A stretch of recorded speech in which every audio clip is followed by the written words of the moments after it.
Gusto ko talagang itry yung viral chocolates from Dubai pero upon checking sa Amazon, medyo mahal siya. I also checked the Pisti Pistachio spread kasi yun yung gagamitin ko sana para sa filling pero mapapapisti ka din sa presyo. Bumili na lang ako sa DoorDash ng mga ingredients at nakagasto si Jeremy ng mga $22.69. Ito yung binili kong no shells and lightly salted pistachios, white chocolates, at Hershey's Chippets. Para naman sa katayfi dough, gumamit lang ako ng lumpia wrapper at hiniwa ko ng maninipis. Similar lang kasi sila ng taste at mostly sa texture lang nagkakatalo. Nagpeel din ako ng almond nuts para naman madagdag sa gagawin kong pistachio spread. Sobrang mild lang kasi ng flavor ng pistachios. Gumamit ako ng food processor para madurog yung pistachios at nag-add na lang ako ng oil para maging creamy ang consistency. Para lang tayong gumagawa ng peanut butter. Hindi ko siya masyadong dinurog para magkaroon ng texture yung spread.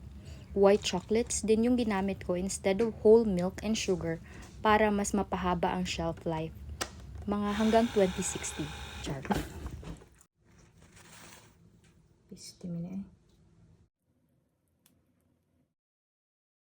After I finished making the pistachio spread, nag-toast na ako ng ating katayfi with butter.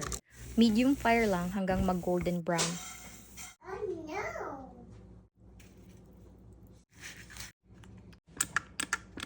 Medyo atat ako kaya di na ako nag-wait na tumigas yung filling bago nilagay ang last layer ng chocolate. Nag-pray na lang ako na sana maging okay ang kalabasan. Fingers crossed. After several hours sa fridge, hinango ko na para itry pero sobrang tigas niya kaya di satisfying sa pagkat.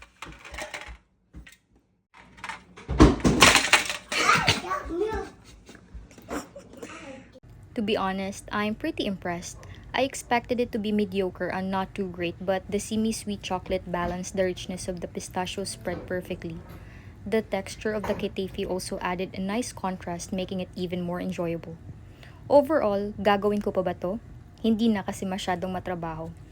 Bibili ba ako ng original white chocolates? Pwede. Masarap ba? Oo, masarap siya pero KitKat pa rin. That's all for this video. Thank you so much for watching. See you in my next one. Bye!